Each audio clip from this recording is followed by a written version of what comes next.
So this is a video I get a lot of requests for, and I've been meaning to do. I've just kind of held off because I wanted to kind of get my thoughts together. Also, I think it's something that needs a lot of delicacy and a lot of kind of nuance to deal with, and for it to be properly.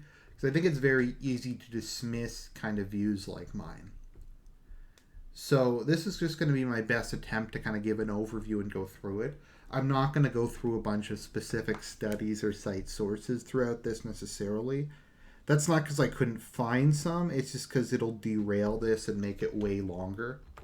So I encourage you to look into if I make a particular claim, or you can ask me and I can try to find something. A lot of it, though, is just common sense.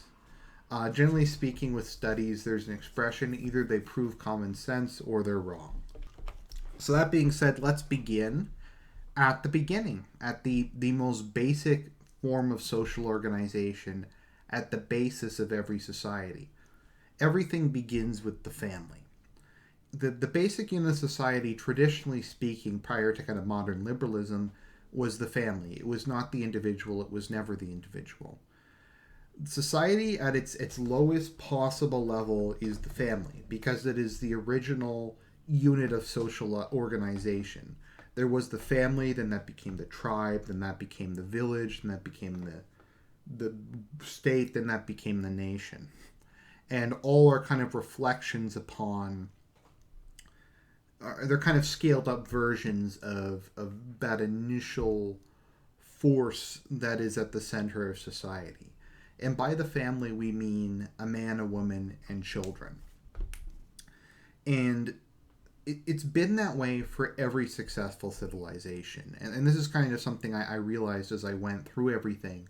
Moral arguments aside, theology aside, etc., from a pure utilitarian perspective, every civilization that's gone anywhere has had what we would today call traditional marriage.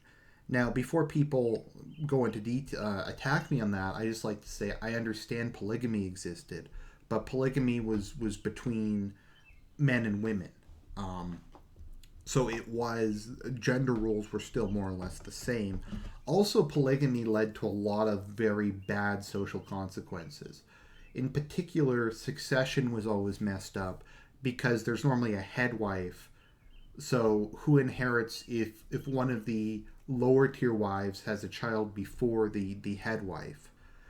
Polygamy also creates an unstable structure, as polygamy is in practice only carried out by people in the upper class. So they tend to steal all the best women, and very often the lower class can't get married, and then they rise up and overthrow the upper class. And that happened in a lot of Muslim societies. But in every successful society that I've ever read about, the nuclear family is the basis of that society. And in every civilization, it's been acknowledged that this is the basic unit, and this is vital for social functioning. So why is it vital? Let's just kind of go into a bit of detail about that. It is the best manner we've ever come up with for raising human beings. And since we're all human beings, and since civilization depends upon well-adjusted human beings who are able to function, this is very important. So I think what a lot of people say is, okay, well, I guess they need a mentor figure, they need an adult figure, but why do you need a man and a woman? Well, it's because men and women are very different. I guess it's kind of a cliche, but different but equal kind of applies. It's trying to say who's better, a man or a woman, is kind of like saying who's better, a bird or a fish. They have different roles and they have different attributes, and you have different ways of ranking both of them. They kind of do fundamentally different things within a family and within raising a child. So this is kind of how the way I view it. And we can see a lot of this at kind of its most basic level when we compare the Holy Family, particularly God the Father, Jesus, and Mary, to the earthly family, as all things are an emanation from God. The human family is a less perfect reflection of the divine family in heaven. And I'm not going to be quoting scripture exactly during this, because quoting scripture isn't very helpful or useful, particularly for people who don't read the Bible, but I'll be using examples. So why is it necessary to have a man and a woman? What are the different roles they have? To me, I think the difference between the masculine force and the feminine force is the masculine force is the creative and destructive force. It's the force that invents, that builds up, that can achieve great and immense things, but it's also destructive. It can also burn things down. Men put up buildings, they also burn them down. Men create civilizations, they also destroy them. They have that kind of raw creative force that's black and white. In contrast, women are more gray. Their purpose is to nurture and to maintain. Their purpose is to be the glue that holds society together and, yes, restrains the creative and destructive forces of men from going too far in either direction. And both of those are vital in raising a child. The purpose of the mother is to provide unconditional love and support for the child. Now, that's not to say fathers don't unconditionally love their children, but it's different. The mother has just a certain, almost often uncritical way of viewing their child. Probably because the child literally was created by them and is part of them because it grew within them. And just a side note, I never understood this whole feminist thing that having children is somehow demeaning. Women have the ability to create human beings. They can grow humans within them. They can grow the greatest thing in creation. They can produce life. I don't understand why that's demeaning. They can do something that only God can do, that men can't do. But apparently, it's demeaning to do that, to create life, more or less. But yeah, so the purpose of the woman is to nurture the child. Her purpose is to always be there for him, to always love them, to always nurture them. While mothers do punish their children, when it gets really severe, the purpose of the father is somewhat different. The father is there to be somewhat more remote from the mother and to kind of be a figure that the child, particularly the male child, idealizes. Their father is supposed to kind of be this larger than life figure that provides an example to them and provides something for them to aspire to. You kind of, to a certain extent, you love both of your parents and you're close to both of them, but the bond between the two of them is kind of different. Like if you're getting into trouble and you're doing drugs or whatever, it can be your father's job to like punch you. And then people are like, oh, child abuse. I'm just using it metaphorically to just tell you to stop screwing up, to kind of lay down the law. Your father's supposed to be the one who punishes you, and we kind of see this once again in the Holy Family. Mary just unconditionally loves all of us and isn't really judgmental of us. If anything, she's just compassionate about us. There's that story about the King of France. King of Spain. I forget his name, but he encouraged all the people in his court to say the rosary, and he wore one on his belt. Yet he lives a somewhat sinful life. So he almost died, and there was kind of a scale that Jesus presented him with, and the scale tipped towards hell. But Mary showed up, and she put all the rosaries he had inspired other people to pray on the scale, and it became balanced again. And she begged Jesus to give the man another chance, and he was allowed to go back and fix up his wife. Because Jesus and God the Father is there to punish us. He's there to reward us and to punish us, to create and destroy us, whereas Mary is there to just love us, and to not judge us. And this kind of judgment is a male idea, while forgiveness and compassion is a female idea. And you need a balance of them. You need both characteristics to raise healthy, well-adjusted children. And I guess people would say, oh, I don't believe that, but I think it's just true. And I mean, you can look at any number of studies and look at the most successful communities. Generally speaking, the most successful people often will come from two-parent households. And I know there's exceptions, but poverty rates, school performance, criminality, all of these things are affected by whether or not you have a stable family structure at home to a great extent. Now, obviously, genetics, race, etc. plays a large role in this as well. But at the same time, the black community was a lot more functional and a lot better off back when the overwhelming majority of black boys had a father figure. It's important, especially if you're a young male, to have a father figure there to provide a good example for you and yes, tell you off when you're out of line. It's hard, particularly if the boy is, I don't know, a teenager, or is getting older, for the mother to properly discipline him and to kind of compete with his more dominant personality. So my point being is pretty much every society has realized that this is the best way to do it. And this is really the only way to do it. And that to a certain extent, society exists to maintain the family. Because it's kind of a chicken or the egg question. Does society exist because of the family, or does society exist to nurture the family and to ensure it's in a place to prosper? I recently read a book on Catholic social teaching, and he more or less took the perspective that if society can produce stable families and virtuous people, the governmental system is secondary. And that's kind of a perspective we do take in Catholicism, that what matters most is raising well adjusted people in a stable environment who have a concept of virtue and faith. And if you have that, then you're going to have a successful society. Now, obviously, there's a lot of other factors, and this is an oversimplification, but I think most of what I said is pretty intuitive and kind of difficult to argue with. That's not to say children who are raised in single parent households can't succeed, but in general, if you look at the most successful communities, and I know there's a lot of other factors, biological, etc., Asian parents have very, very high rates of two-parent households, and they have a lot of parental involvement, etc. And I certainly think that's part of it. So that being said, I think that is anything that attempts to undermine this most fundamental unit of society is inherently evil and wrong. And I think why is marriage so important to me? Not just having male and female, but marriage. Because I think it shows a commitment, and I think it shows a formalization. I think it's a way of saying to society, and I'm putting aside sacraments and sin and stuff, because that's obviously not persuasive to people who don't follow my religion or aren't Christian in general.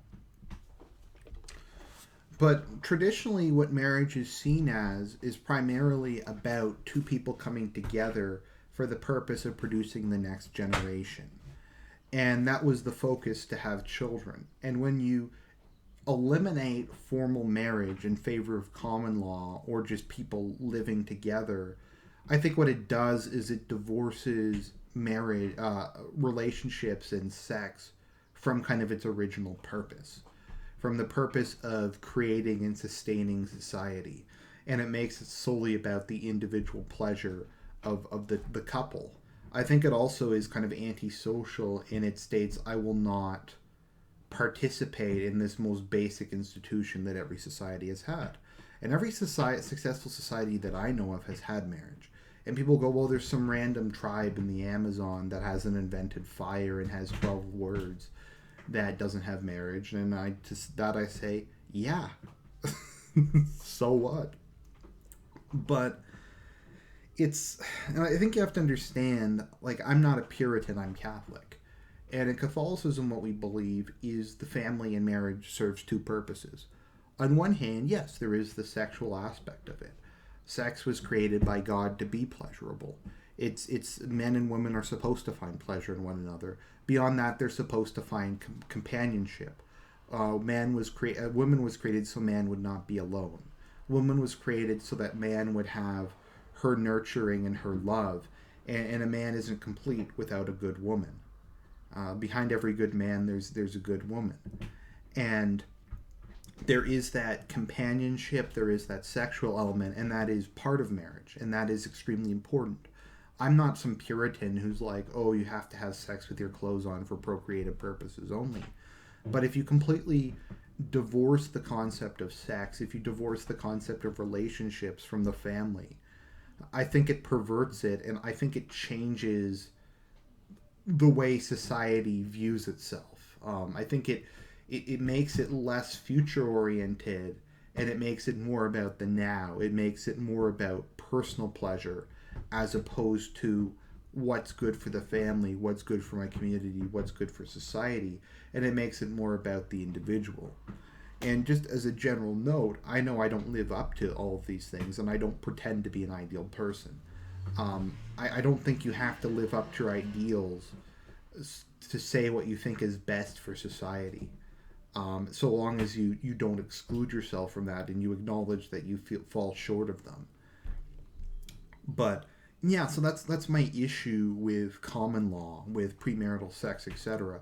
Is it divorces this extremely important act from its purpose, and I think it's antisocial, and it's there. Humans have a natural desire to create and perpetuate themselves.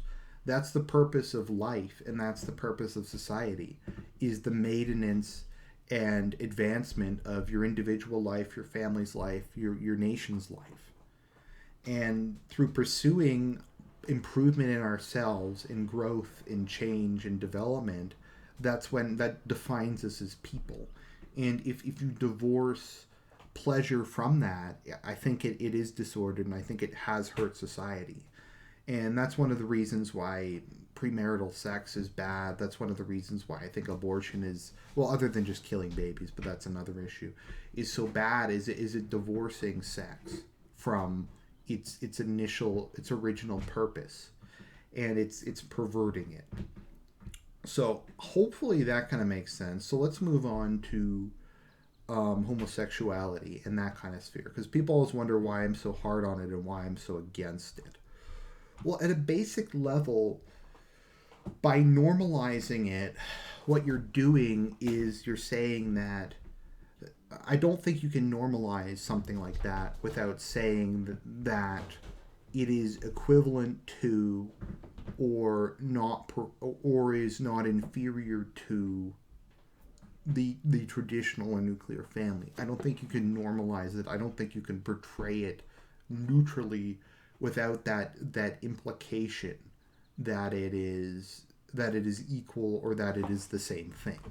And at a very basic level, like I said, that undermines the purpose of the family. That undermines the purpose of civilization, the most basic unit, by taking something that isn't creative. They can't produce life. They require, if they're going to produce life, have they have to have a sperm donor, or they have to have a surrogate mother. And I understand people are infertile, but that's kind of beside the point and irrelevant. In generally speaking, the institution exists for something. The exception proves the rule. So by kind of normalizing these relationships that detract from the most basic unit of society, you're undermining it. You're saying it's not essential, it's not fundamental. It's a lifestyle choice. It's one of many different lifestyle choices people are free to make, and they don't have a responsibility to the greater functioning of society. And it is very much a slippery slope. And I know people say it's a fallacy, but I will provide evidence.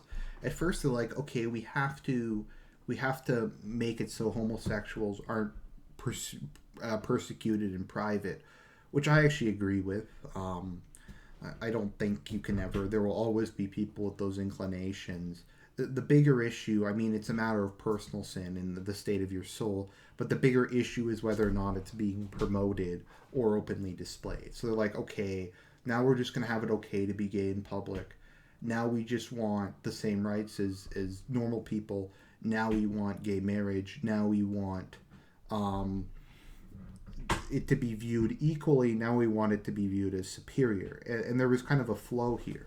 Because initially, if everybody recalls, when it was first being passed, the overwhelming thing that was said is this will not affect straight marriage. This will not affect normal marriage, so to speak. And what happened in most countries within a year of it being passed is in Spain, they banned the terms mother and father from government documents, and they switched it to progenitor A, progenitor B. They banned it in Britain. In Alberta now, they've banned the words mother and father. Teachers aren't allowed to say it anymore. I remember, I think it was in Rhode Island. It was in one of the northeastern states. They banned father-daughter dances because it was discriminatory. So we're gradually getting to the state where we're banning mother and father from all documents. I think Washington State also did it. So in pretty much every jurisdiction where this has been passed, it's immediately started to affect normal marriage. Um, I don't think it's possible to say, okay, we have these two different kinds of things, and we're acknowledging that they're co-equal, but we're going to treat them differently. I don't think that's possible, especially in modern society. So I think everywhere it is passed and everywhere it's made acceptable, once again, much like the perpetration of divorce or common law, it undermines this idea that marriage is essential. It undermines the purpose of the family by normalizing alternative versions of it. So, kind of, what are some of my other issues? I could go into, I guess, some kind of more profane stuff about the spread of diseases, etc. Within Toronto, I know it's something like 25% of men sex with men have HIV.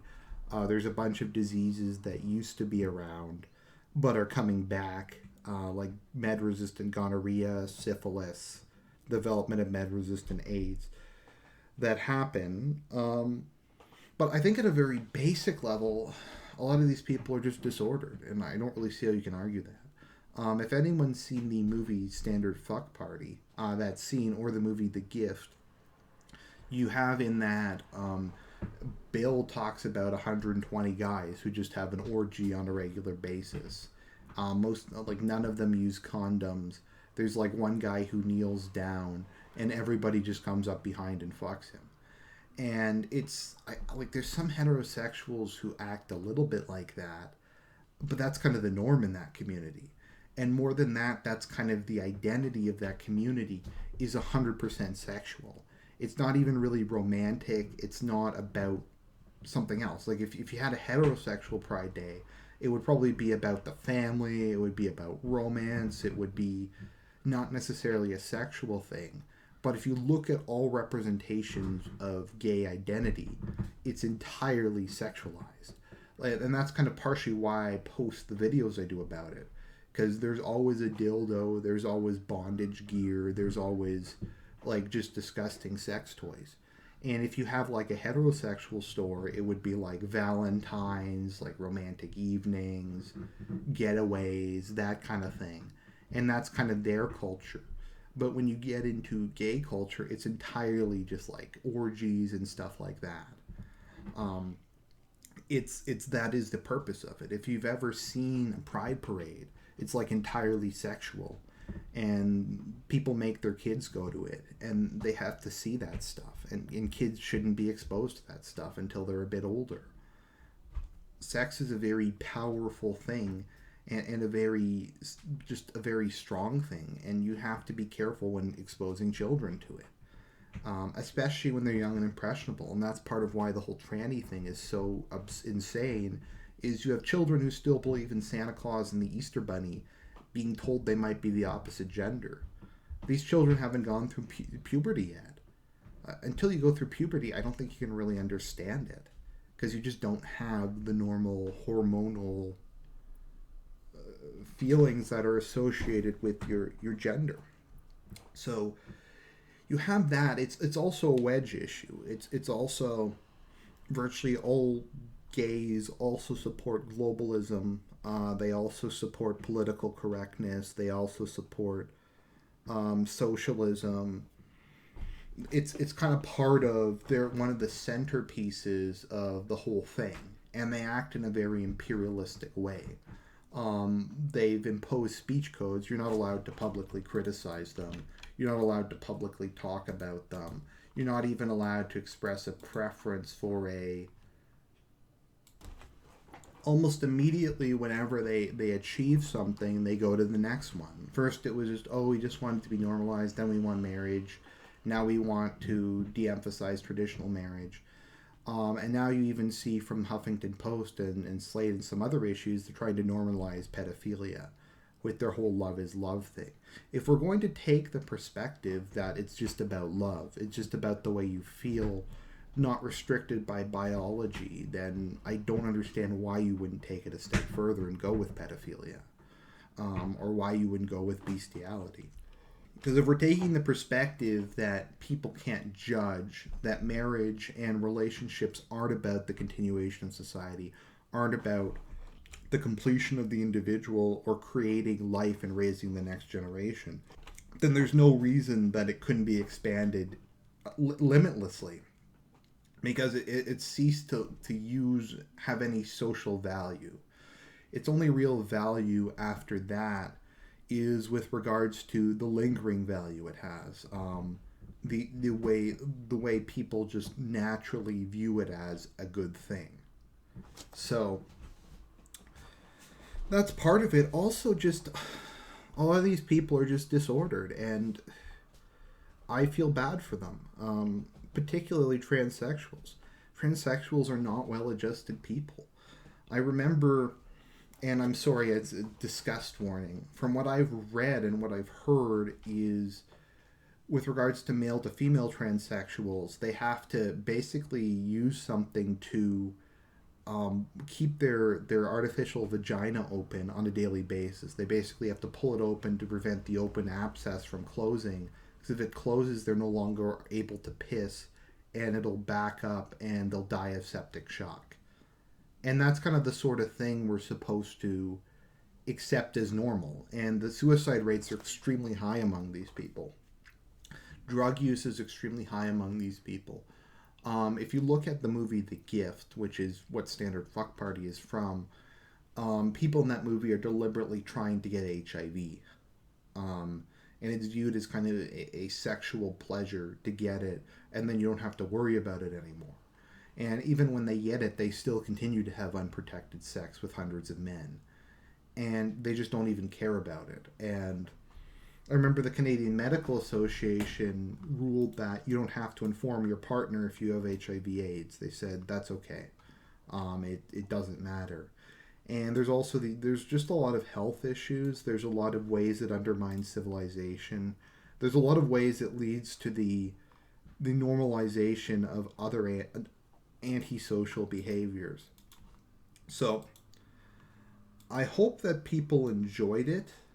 I hope that I tried to come across and present rational, reasoned arguments for what I believe in. You notice I didn't say at any point, it's in the Bible, or just say, I don't like them. I tried to give, from my perspective, why I hold the views I do, and why I came to the views I do, and why I think it's best for the individual and the best for society. Now, obviously, this is a bridge, and this is a topic that could fill hundreds or thousands of books, and that has been the focus of more ink than I could ever picture in my life. But I was just trying to give a nice, honest view about it, why it's important, and why it matters to me. So I hope you enjoyed the video, and I'll talk to you guys later.